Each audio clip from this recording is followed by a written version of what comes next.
Hi, welcome to my new YouTube channel, Retirement After Heart Transplant.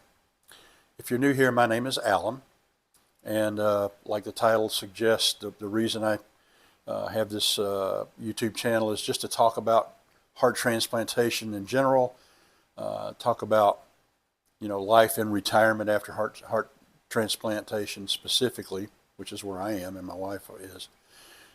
Today I want to talk a little bit about some of the things that happen after heart transplant relative to medical care and that kind of thing, and routines that you have to develop if you want to stay alive.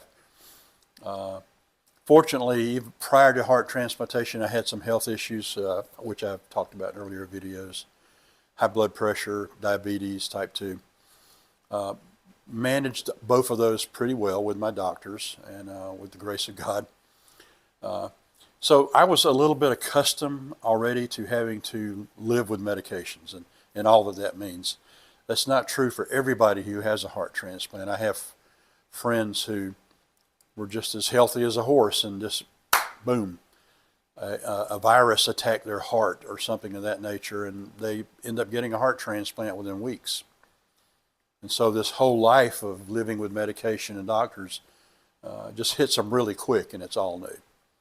As I said, that wasn't all new for me. I had, been living with some of those things prior. At any rate, when you get your heart transplant, one of the first things that happens, at least in my case, and I think in most cases, is that you're put on high doses of steroids. The steroids help protect your heart from being rejected during the early weeks and months after transplant. They will also begin to add anti-rejection drugs. In my case, and I think a lot of cases, I take tacrolimus.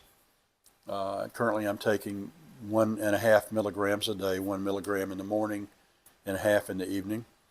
And misophenolic, which is Cellcept is the brand name of that one. So those are the two immunosuppressants that I am on and have been on for a long time. And those got started pretty early, after the transplant process.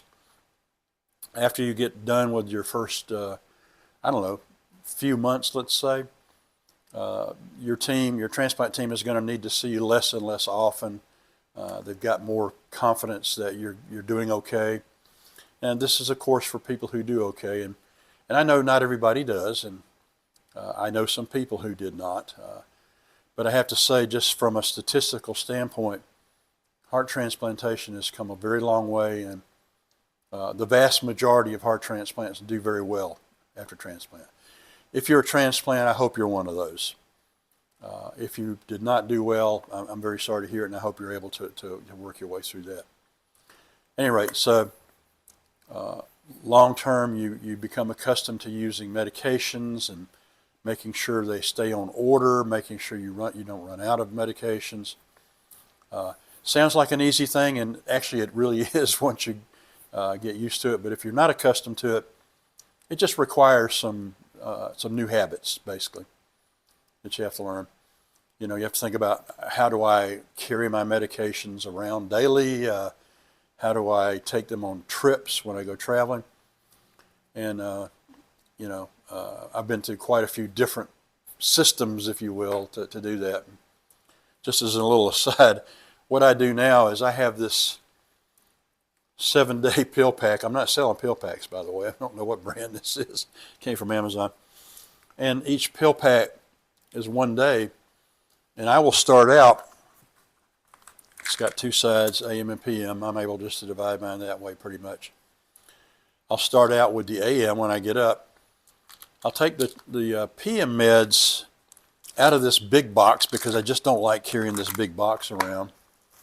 And I'll put it into a smaller box that I carry around for the rest of that day. And I don't have the box with me, but it's a really small pill box. So that's just kind of how I manage it,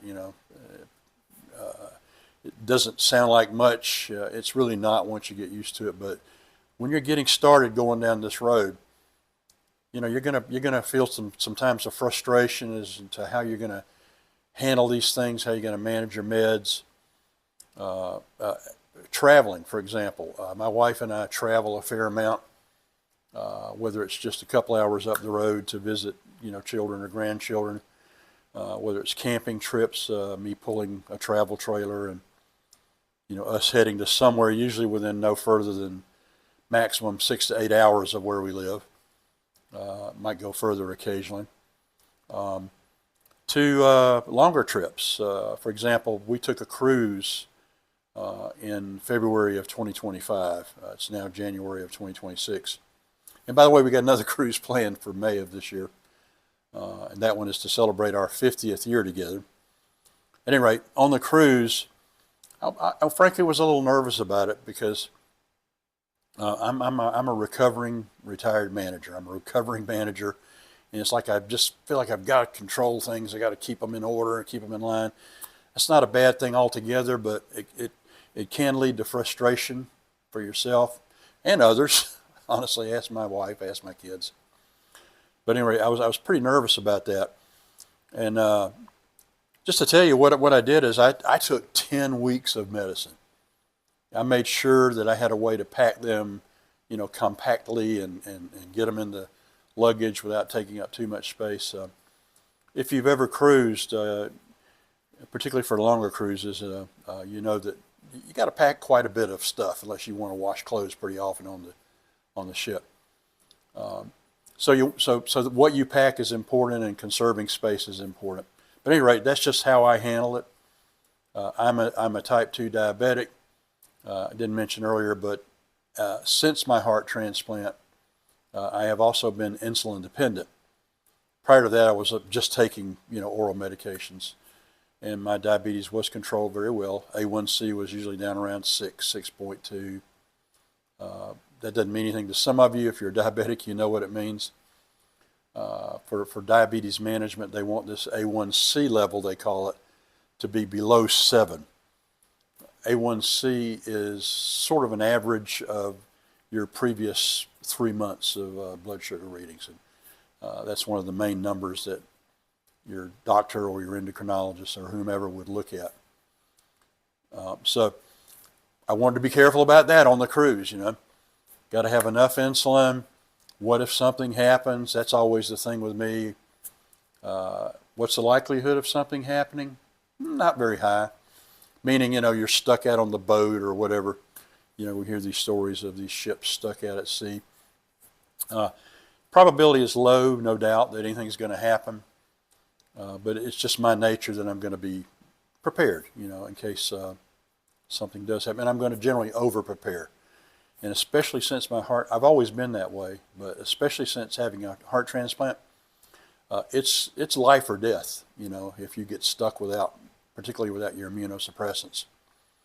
And so I do everything I can to make sure that, I'm going to have plenty of extra with me if I'm going to be taking a long trip. Even if I take a 2-hour trip up the road, I'm going to take a couple of those boxes with me.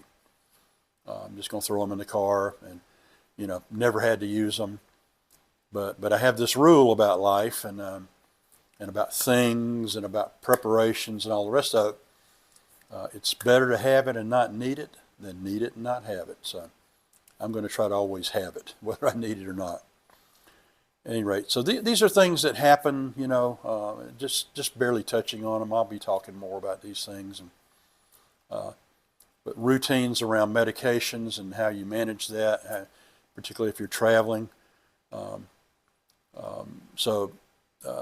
That's probably about all I wanted to say about it today. I'm keeping these videos as short as I can. And at any rate, I appreciate you stopping by today. I hope that there was something of interest or of use to you. If you liked my video, I'd appreciate if you would give it a thumbs up and subscribe to my channel. And beyond that, I'll see you next time.